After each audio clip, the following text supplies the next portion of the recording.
Halo semuanya, apa kabar? Semoga kalian dalam keadaan sehat selalu ya. Hari ini kita akan mempelajari gejala sosial.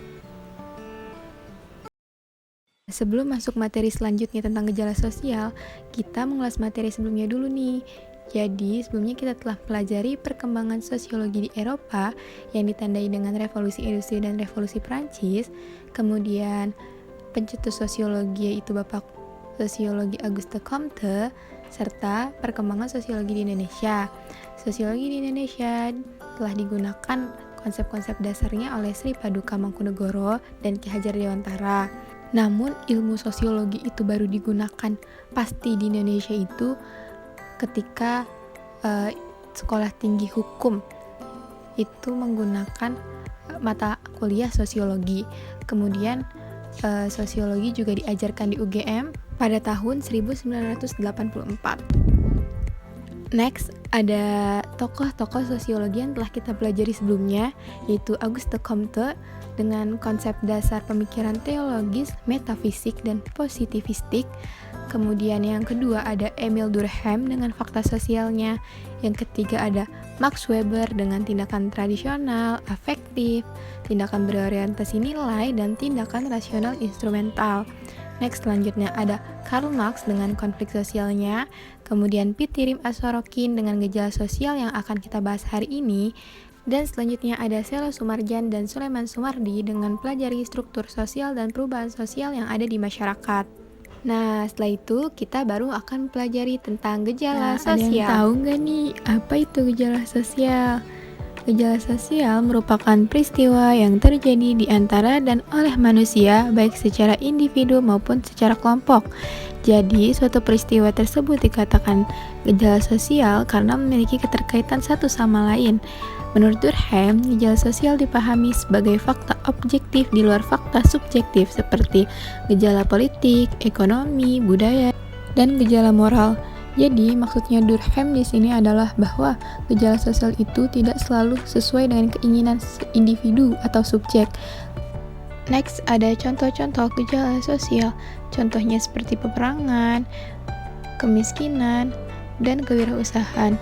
Jadi, gejala sosial itu saling mempengaruhi sehingga gejala sosial satu dan lainnya dapat menjadi penyebab ataupun dampak dari gejala sosial lain, seperti misalnya peperangan akan berdampak pada gejala sosial kesehatan, keamanan, ataupun ekonomi masyarakat. Next, ada karakteristik dari gejala sosial. Pertama, gejala sosial itu disebut sangat kompleks karena terbentuk dengan adanya hubungan sosial antar manusia. Nah, hubungan tersebut terjadi karena adanya faktor-faktor lain seperti ekonomi, sosial, ataupun psikologis. Kedua, gejala sosial beraneka ragam seperti budaya, ekonomi, ataupun politik. Yang ketiga, gejala sosial tidak bersifat universal karena memiliki ciri yang berbeda. Yang keempat, gejala sosial bersifat dinamis karena berubah dengan sangat cepat, contohnya seperti model pakaian. Kelima adalah gejala sosial tidak mudah dimengerti karena tidak dapat dirasakan ataupun disentuh dan diukur.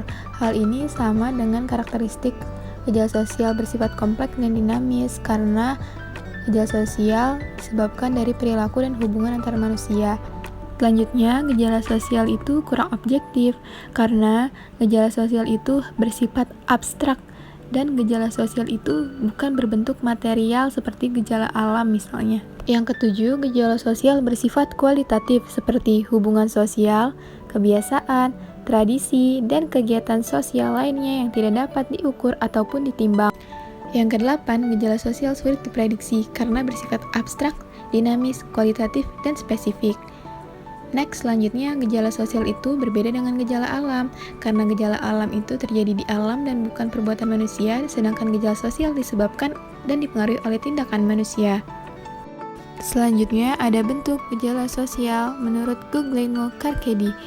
Yang pertama ada the determinant social phenomenon atau gejala sosial menentukan, dan yang kedua ada the determinate social phenomenon atau gejala sosial yang ditentukan. Berikut merupakan contoh gejala sosial yang menentukan dan ditentukan.